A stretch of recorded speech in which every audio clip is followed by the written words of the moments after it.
Good morning. Welcome back to Fit Body Secrets. Let's do this thing. Get myself live on. I think this is set up now. It looks right. There's been some changes to StreamYard. There's also something going on, I think, worldwide with the website because there's something going on with my internet. And I'm going to get myself live on Instagram now as well. I do look like I'm showing up full screen. Let me make sure I can hear myself. All right, we are good to rock and roll. Good morning, guys. Happy Tuesday. If it looks a little bit brighter in here, let me just be honest. I am 2 years into my house, and I have yet to prioritize the time needed to get my office organized to be able to record podcasts in a good place.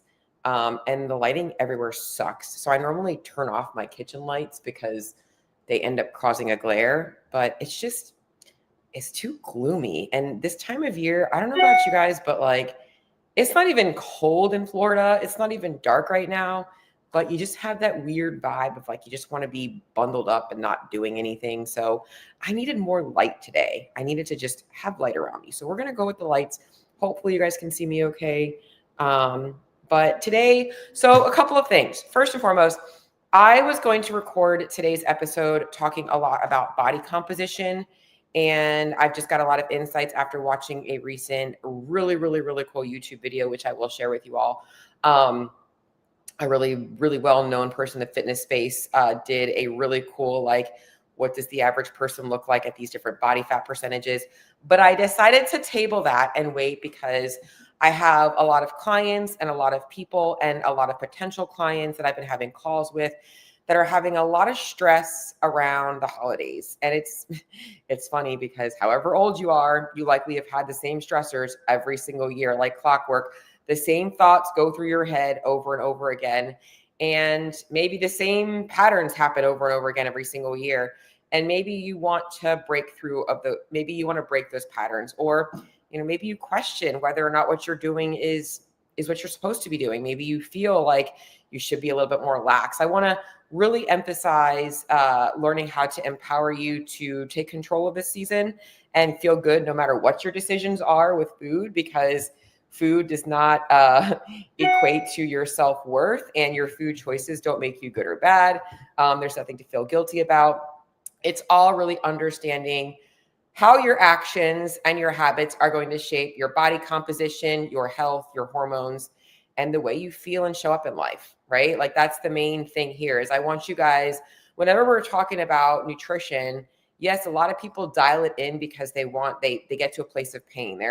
I really am uncomfortable with how I look or how I feel. It's why January 1st becomes so exciting for everybody, because everybody feels like shit after the holiday season.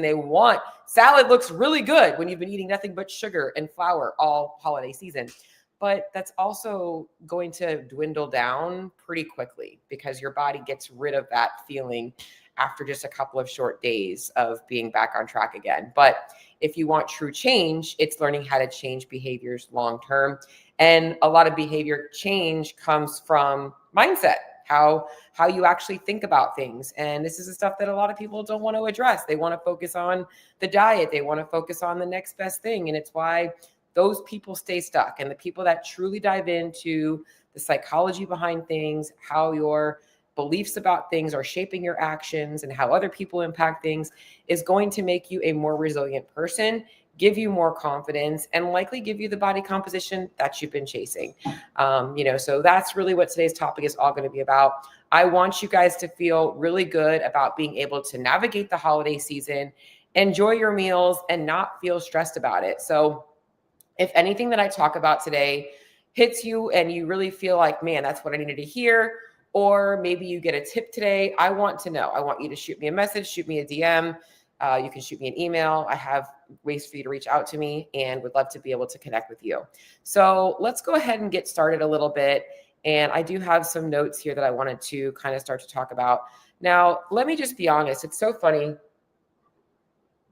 The majority of the people that follow me, oh, by the way, little tangent, because y'all know I love my sweet coffee. And I went to TJ Maxx last week and stocked up, and they had peppermint bark, white chocolate mocha, or peppermint mocha, white chocolate peppermint, all of those flavors. And don't ask me why. I know that a lot of people think that peppermint mocha tastes like toothpaste, but I love peppermint mocha. I am all about the peppermint mocha.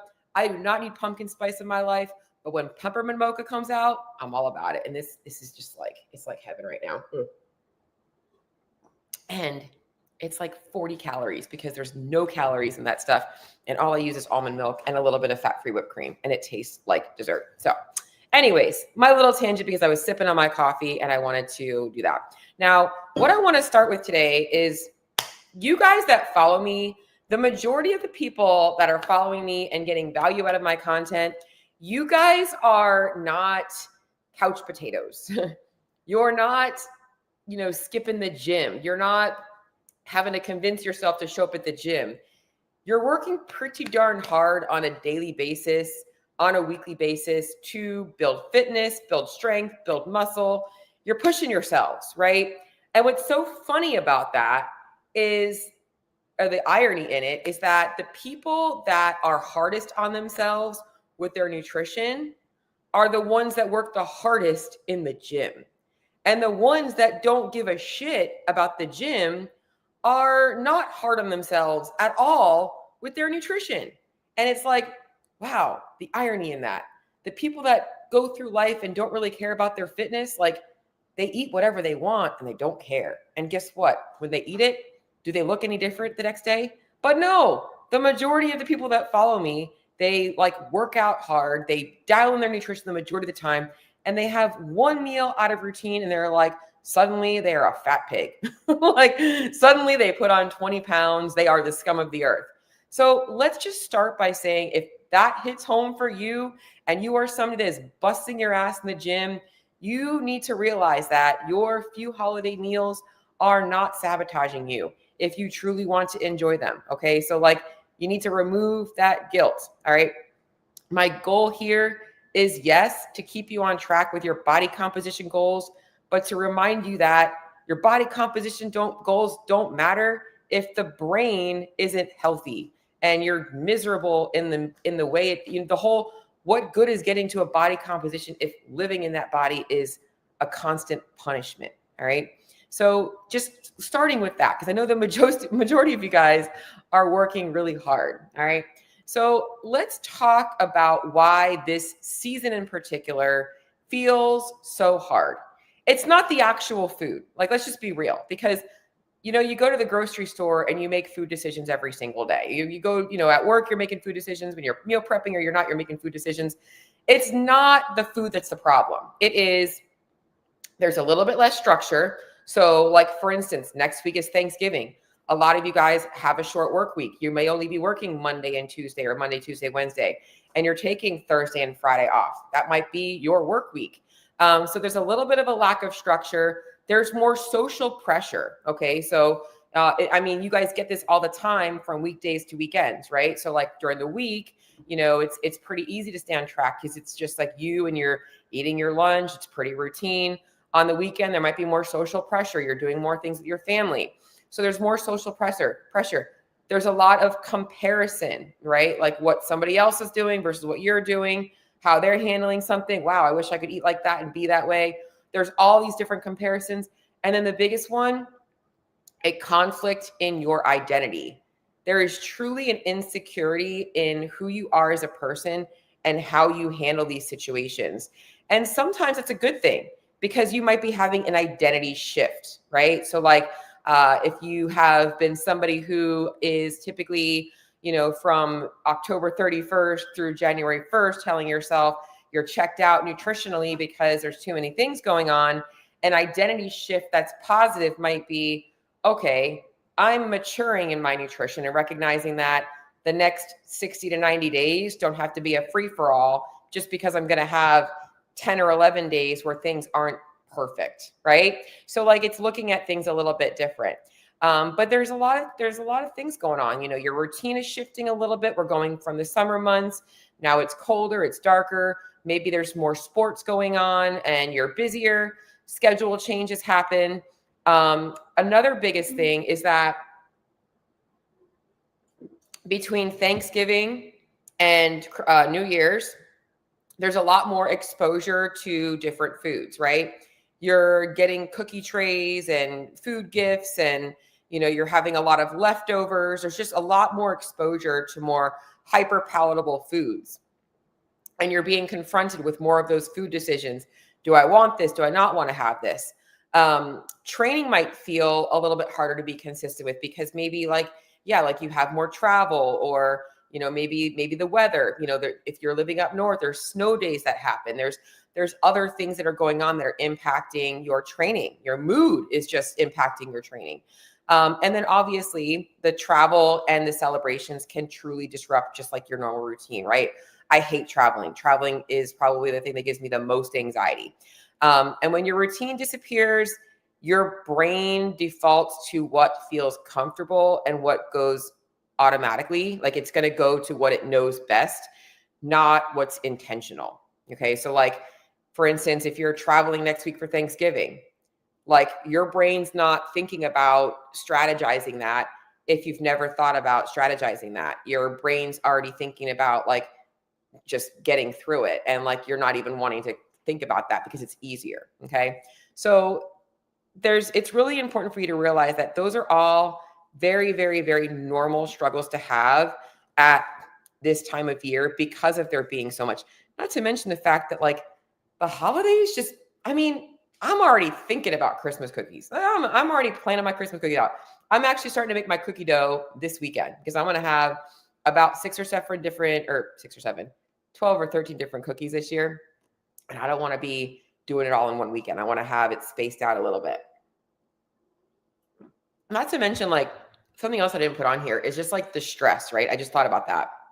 The stress of the extra time it takes for all of that stuff that might be impacting your sleep. Okay. So all of this stuff can happen. Now there's two types of people that struggle in the holiday season.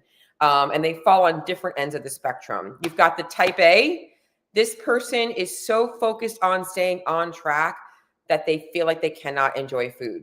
It's like, they feel truly like as much as they would want to let go, they just can't. They are so worried about how letting go is going to impact, and when I say letting go, it's not the whole, Halloween through Christmas or through New Year's thing. It's having one meal out of their routine makes them feel like a complete failure.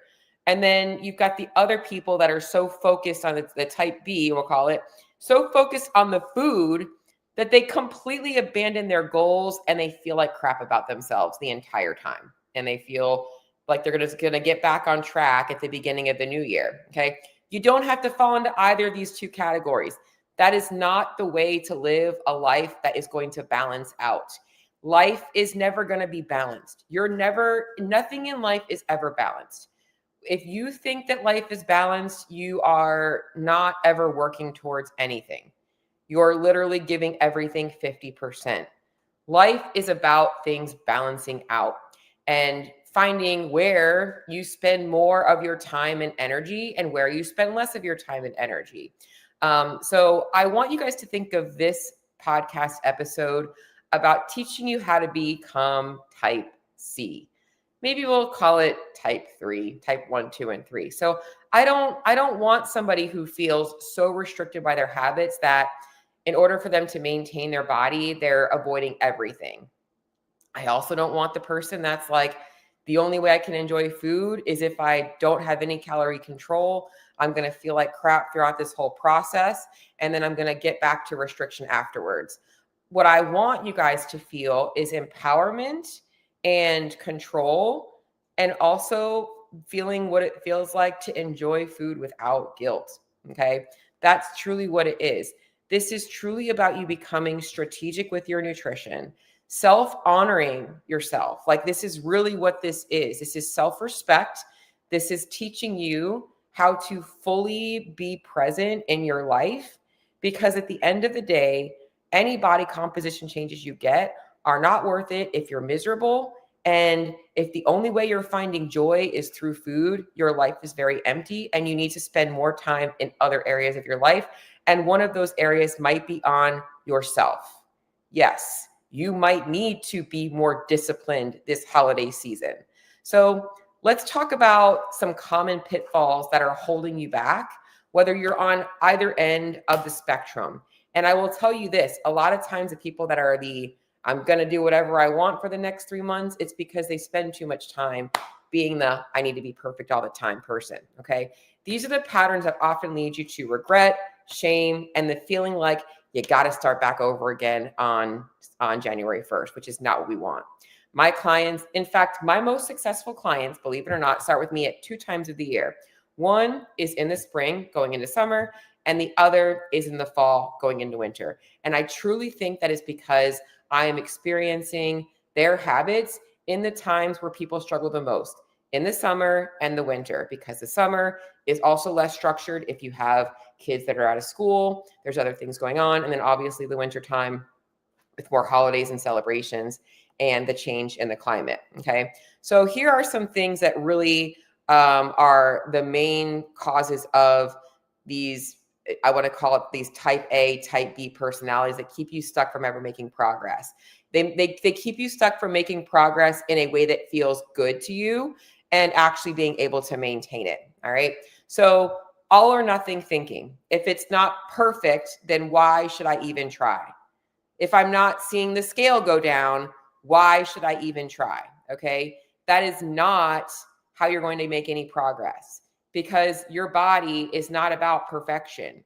Your body is constantly adjusting and adapting to what you're doing in life. Your actions are creating a reaction in your body. So you doing this all or nothing thinking is holding you back.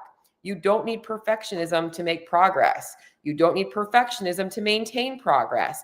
You need to understand the things that matter most. Okay. Catastrophizing.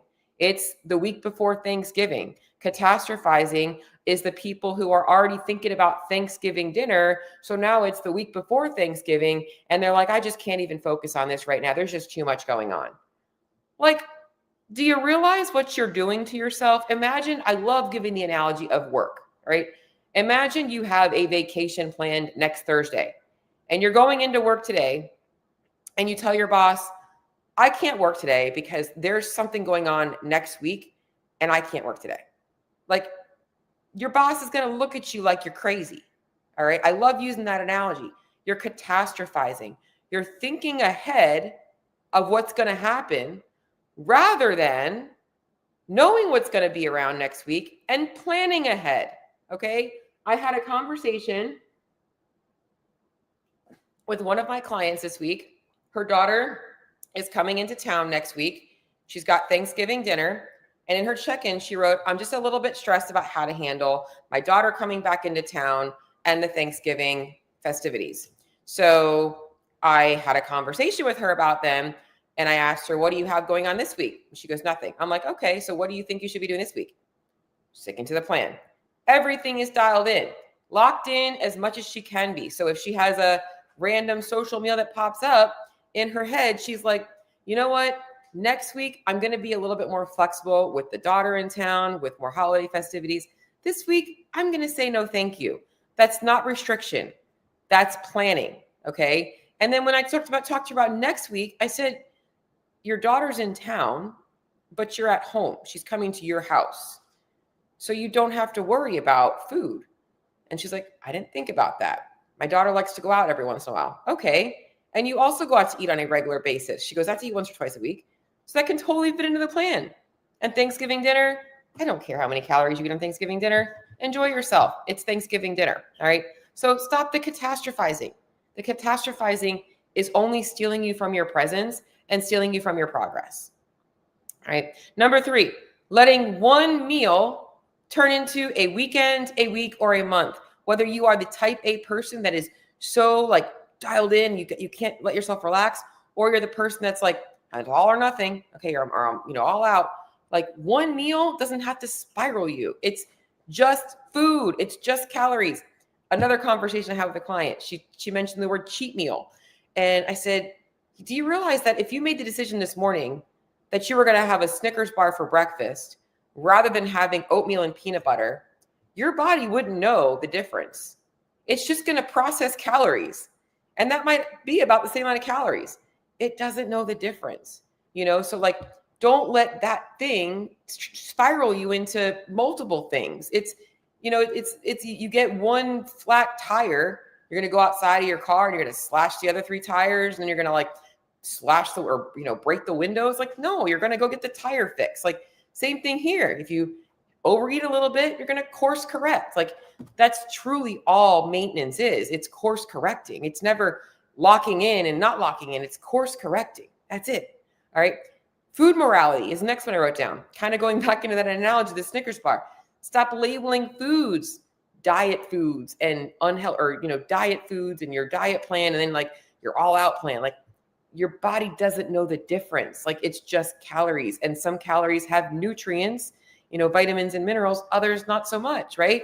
So stop labeling foods good or bad. The next one I wrote down, and this is a really big one. A lot of people, myself included, struggle with boundaries around your needs physically and mentally. If you are somebody who 2 years ago didn't care about your nutrition and now it is a priority in your life, that's a shift in identity. And there is a boundary that needs to be placed in that identity shift.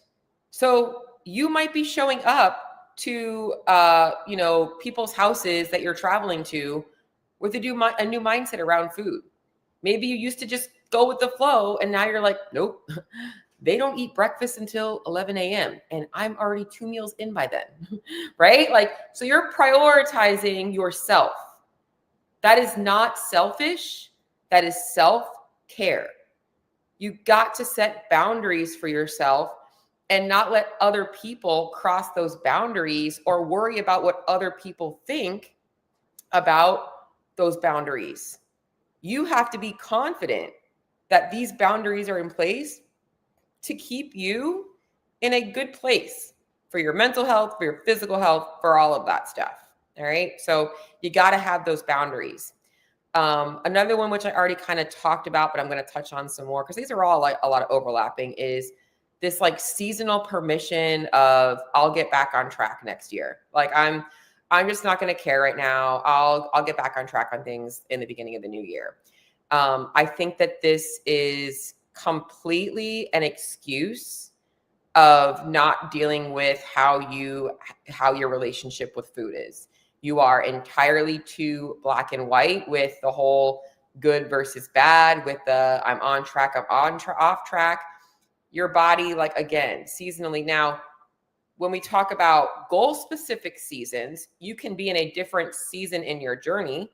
You might not want to be in a calorie deficit during the holidays. You might take this as an intentional, I would like to take a diet break, eat at maintenance, because it just makes more sense. I have less pressure about being in a deficit. And that might be what you're doing. And you're just course correcting throughout this holiday season to allow you to stay the same, with the intent that maybe in the new year, you are looking to start getting back on track with a deficit phase, but it shouldn't be this seasonal whatever. Like, that's not the goal. Otherwise, you are likely spending years and years and years doing that. And guess what?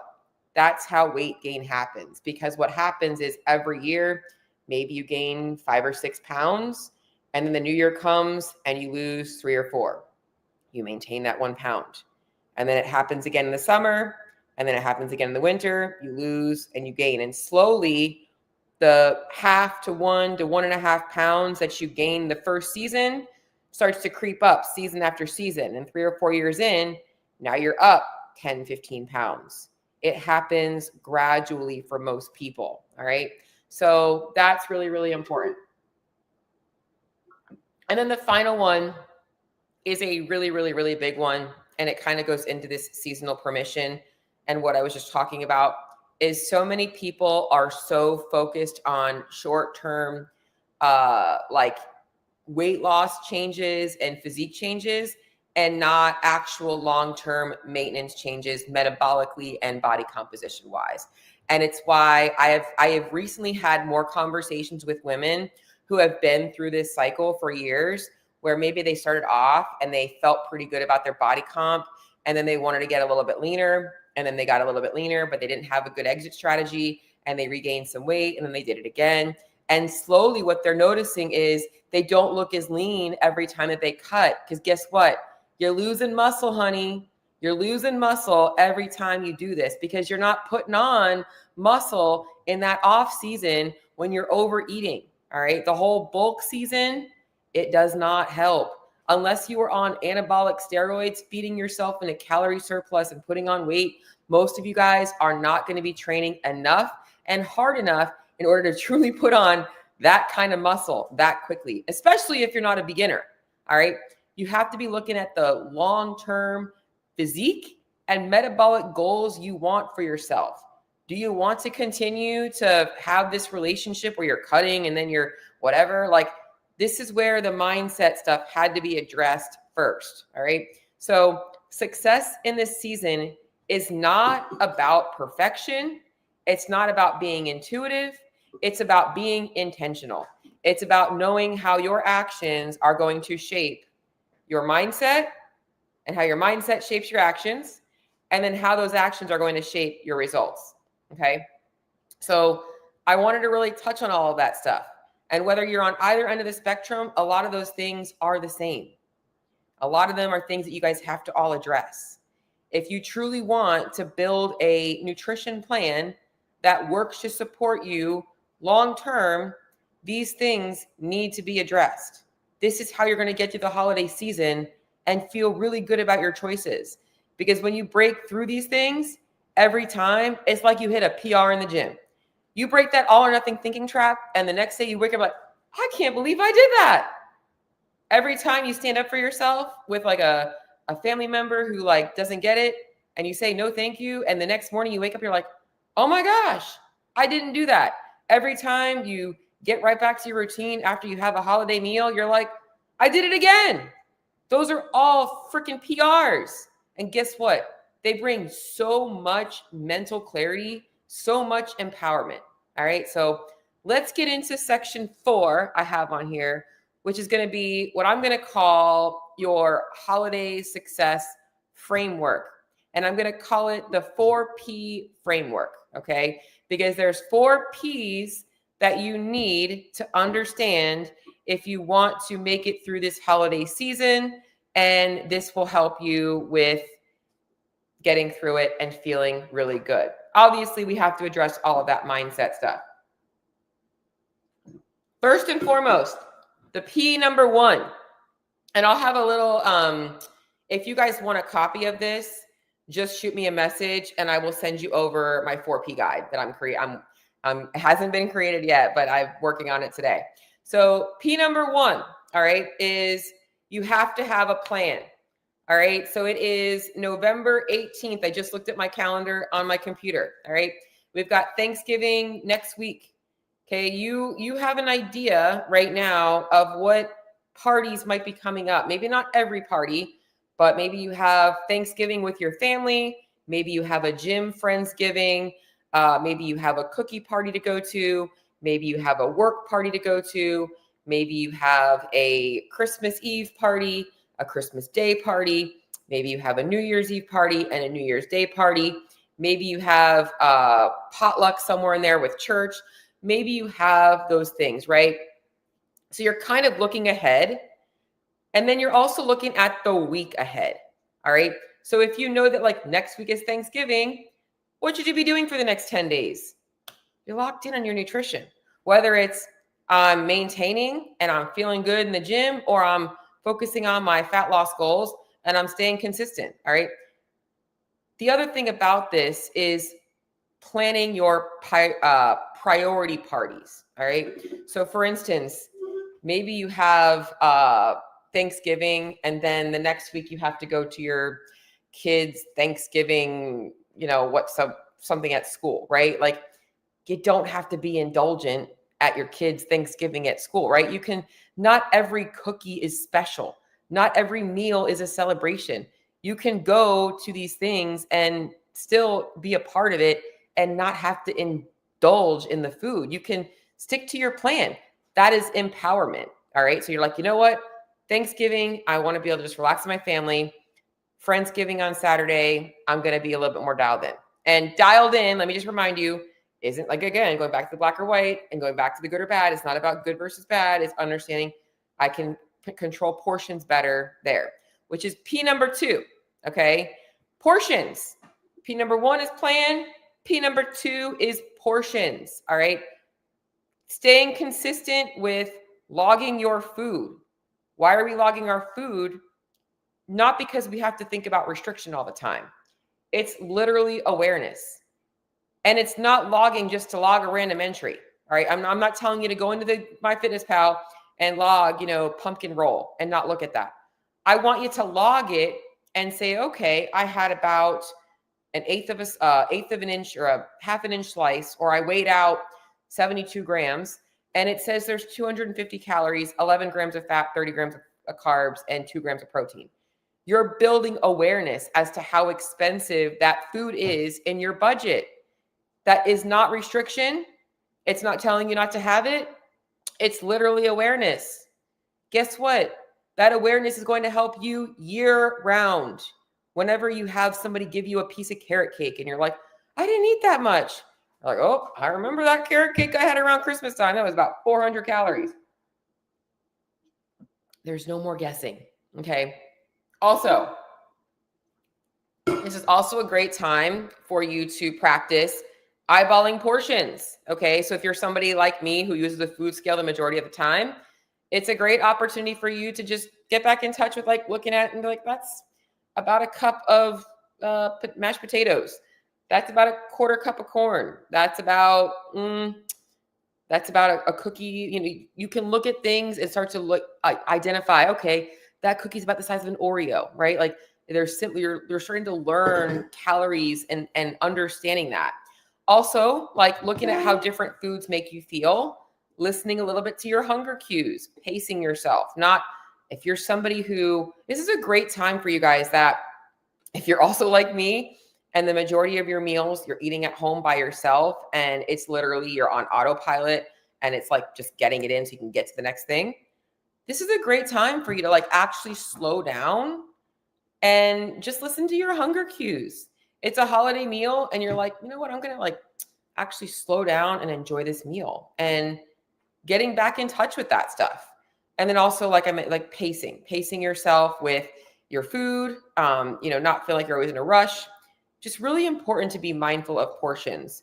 I think this is where I liked people to use the plate method around holidays. And my plate method isn't what you're thinking. The plate method that a lot of people are familiar with, like the portions on your plate, protein, carbs, and fats. It's also a plate method. But I like to stick to, okay, if you normally eat, so let's say it's Thanksgiving and your normal routine is you eat 5 or 6 times a day. On Thanksgiving, you're keeping to 5 or 6 times a day. And the volume of your plates is about the same as it is on a normal day, even if you might be combining plates or the calories of them are different. So for instance, let's just say breakfast is a 10-inch plate full of like eggs and English muffin and avocado because that's my normal breakfast. And then my next snack is a bowl of oatmeal. And then I have like a big salad with grilled chicken and some pitas for lunch. If that's my normal cadence, maybe on Thanksgiving, I'm having my normal breakfast, but maybe my lunch is like my snack is going to be like a snack plate. And then and I'm going to actually combine like my snack and my lunch together, kind of sticking to the same number of plates. That also keeps you from, oh, let me just grab this random thing. Like, no, actually put things on your plate. That's not, again, I am here to help you guys get to where that's not obsessive. There's nothing obsessive about, rather than going into a serving dish and grabbing a scoop of something and putting in your mouth versus being like, I'm going to get a plate and I'm going to take a little bit of these things and put them on the plate and then enjoy them. Okay. Nothing at all wrong with that. All right. These are just good practicing habits that you can have. All right. That's P number 2. P number 3, all right? Protein and produce. Anchor your meals with protein and high volume foods, which is going to increase your satiety and your recovery. All right. So protein and produce should still be a priority. Breakfast time, get some eggs in, maybe some fruit. Lunchtime, if there's a big snack stuff out for Thanksgiving, is there a vegetable tray there or a salad? Is there some protein on the tray? Even cheese can be protein. It's going to be higher calorie, but there's some protein there. Is there some meats there? Some shrimp cocktail? Like, is there different proteins you can have, right? Dinner time, there's always going to be protein. You have to make the conscious decision to want the protein, right? You can totally do that stuff, all right? So protein and produce at all of your meals. And then the 4th P is your patterns, okay? So the first P, planning. Second one is portions. Third one is protein and produce. And the 4th one is your patterns. What are your 2 to 3 non-negotiable habits that you are going to stay consistent with no matter what this winter season? And if you're in my community, we are doing a winter cardio challenge. Everybody is moving for a minimum of 30 minutes a day. That's a non-negotiable. Whether they're going for a walk, they are doing some form of cardio 30 minutes a day. Non-negotiable, getting up and getting moving, because anybody can do it. Okay. I know people are like, but what about lifting? Okay. I get it. Lifting is great, but not everybody can lift if they have like a back injury. Everybody can do some form of cardio every single day. There is no excuse to not get up and go for a walk. Okay. So 30 minutes. So what is your 2 to 3 non-negotiable things that you're going to stay consistent with? It could be your step count. It could be your water intake. It could be prioritizing going to bed at a certain time every night. It could be making sure that you are knocking 4 workouts off a week, no matter what they are. It could be sticking to a morning routine or an evening routine. It could be as simple as making sure you are weighing in and tracking your trends. Again, talking about course correcting, all right? Tracking your weekly trends is important. Is your weight going up, going down, staying the same? All right. It's not this daily emotional roller coaster. It's data. It's all it is. So what are you going to commit to? I fully think that for a lot of you guys, you should commit to keeping a food diary, and you should commit to weighing in. Why? Because those 2 things give you power and awareness, and there's no victim mindset around, I don't know why. I don't know. I've been doing so good. I've been eating so clean. I only had a couple of meals out. Like, well, what you are honest with will really tell you like what's going on. All right. So those are some things to consider. Like, what are your 2 to 3 non-negotiables? All right. So that really does help a lot of people. And for some of you guys, looking at this list right now, as I was just thinking of this, if you are somebody that falls into the type A or the type 1 personality, because I tend to be closer to that side. I am definitely a lot more rigid with my routine than being in that all-out mindset. I thrive in my routine, and I don't like how I feel when I'm not in it. But there are some times where maybe I might be a little bit too in my routine and not allow myself the flexibility. Okay. So maybe for me, like, okay, my non-negotiable is I have to allow myself, like 1 non-negotiable treat every week or whatever. Like I need to, so it might not be every single week. I'm gonna be like, Thanksgiving, I'm definitely having dessert, like that kind of a thing. You might need to set up things like that for yourself if you are falling into the spectrum of like being more in that type A. All right. So hopefully all of this is helpful so far for you. I'm going to go into my final section here before closing this out. And I'm going to talk to you guys a little bit about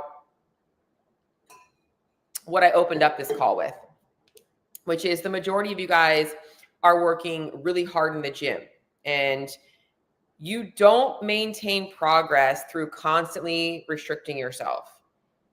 That is a recipe for burnout. If I was to guess why most people burned out from things like tracking their food or even following a diet plan from CrossFit, all of this stuff, it's because they live in this spectrum of I've got to be so perfect all the time. You have to recognize, okay, muscle is very metabolically expensive. All right. You work hard in the gym. A lot of you guys are telling yourselves you don't need to be eating as much when you would probably be a lot more successful this holiday season if you were eating enough. So it is okay to fuel yourself. All right. If you do go over on carbohydrates, I want you to realize that that's glycogen.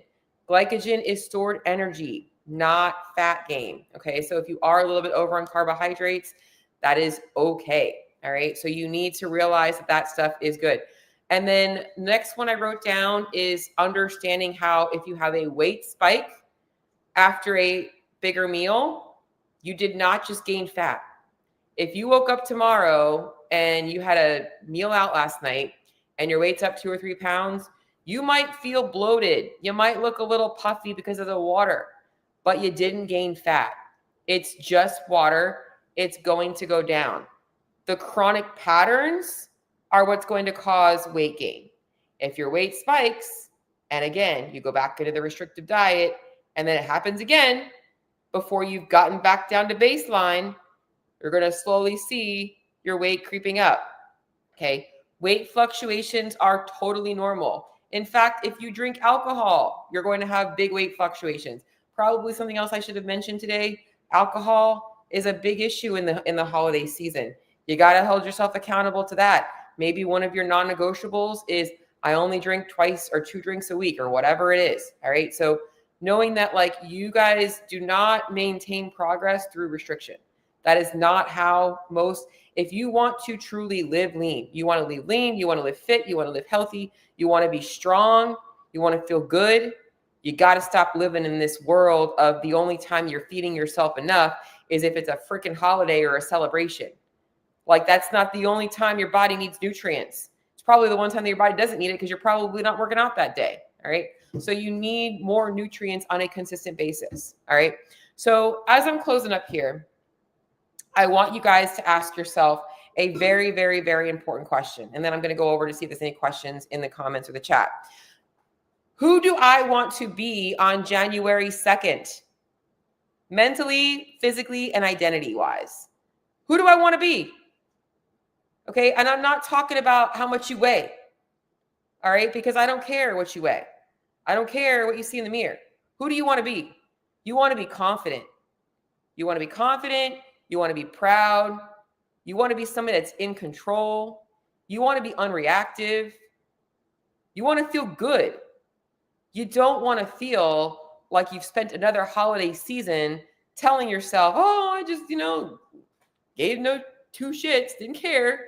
Here I am again, joining the crowd of people that are going to take up the gym for 2 weeks and then fizzle off. Well, you're doing the same thing with your nutrition. You might be consistent in the gym, but do you want to be that person with your nutrition? It's like, do you want to continue to beat yourself up because you enjoy a holiday meal? Or do you actually want to finally be able to say, damn, I had a great holiday season. I allowed myself to have what I wanted. I didn't overdo it. I feel really good about my body comp. And I'm looking forward to not having so many things messing up my normal routine. Like you got to be at a place where you're like, I don't care so much about the scale because nobody sees the scale. I care about how I feel and how I think about myself. And that's got to matter most. Did I honor myself? Did I honor the goals that I have for myself? Not the goal of fat loss, the goal of living lean and the goal of enjoying that body. I always, whenever somebody says my goal is to lose weight, I get it. Your goal is you're overweight, you got 20, 30 pounds to lose, and it feels uncomfortable, and you're not happy with your body comp, and you're feeling it when you're working out. But the goal is that you stay smaller, you stay leaner, you stay fitter, right? You want to keep that weight off for good. This stuff has to be addressed. If you don't address it, you don't address the problem, you never make progress.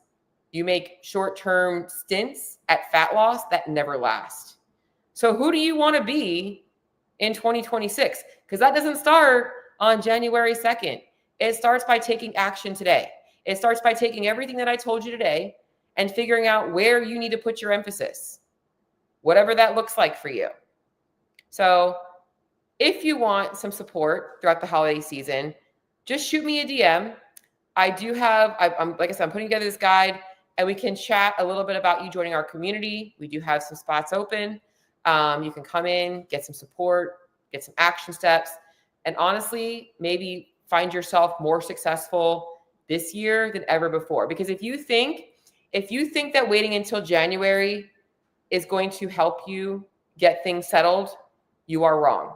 Because you probably don't struggle in January. You probably had a pretty good plan in January.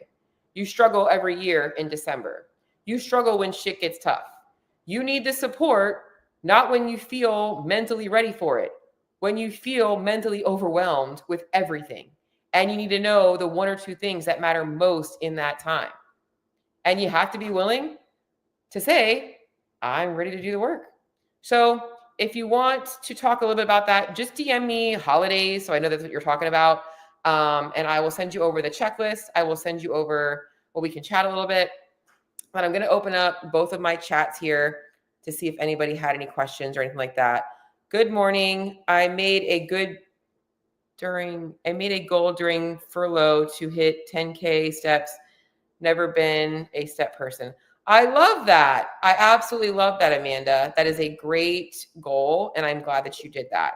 And that's what I meant by like just finding some anchors, right? Like maybe you couldn't get to the gym, but you could do that. Like most of the time, people can do more than they think that they can do. They just don't know where to go. Like it's the paralysis by analysis issue. I'm going to go over to Instagram just to see if anybody has any questions. Does anybody have any questions or anything related to any struggles related to the holidays that you want help with, or navigating social meals? I am going to put some interesting statistics up. I'm going to put some statistics, some things to help you guys out with the holidays that are coming up, and hopefully give you some insight on stuff. But if you guys, again, if you want a copy of the guide that I'm creating here, or if anything today resonated with you and you're like, I need some help, I need some accountability, just hit me a DM. Just DM me holidays. I know that's what you're talking about. You're referring to the podcast. You can also send me a message. There's also a link for a strategy session in my in the show notes. But that's all I got. Next week, funny enough, I'm saving my talk on body comp for the week of Thanksgiving, right?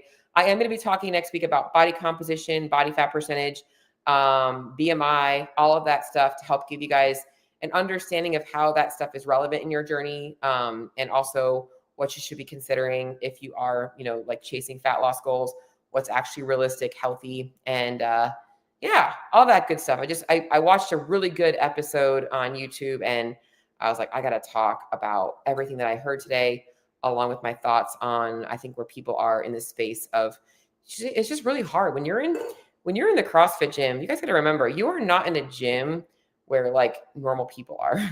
Like y'all are pushing yourselves pretty hard there, and you're in a community of people that are really fit, right? So it's easy to like size yourself up and compare yourself to the fittest people in that gym, but you got to compare yourself to the rest of America. And that's what I want to talk a lot about next week. So again, if you need anything, shoot me a DM. I'm going to sign off for now. And until next week, I'll talk to y'all later.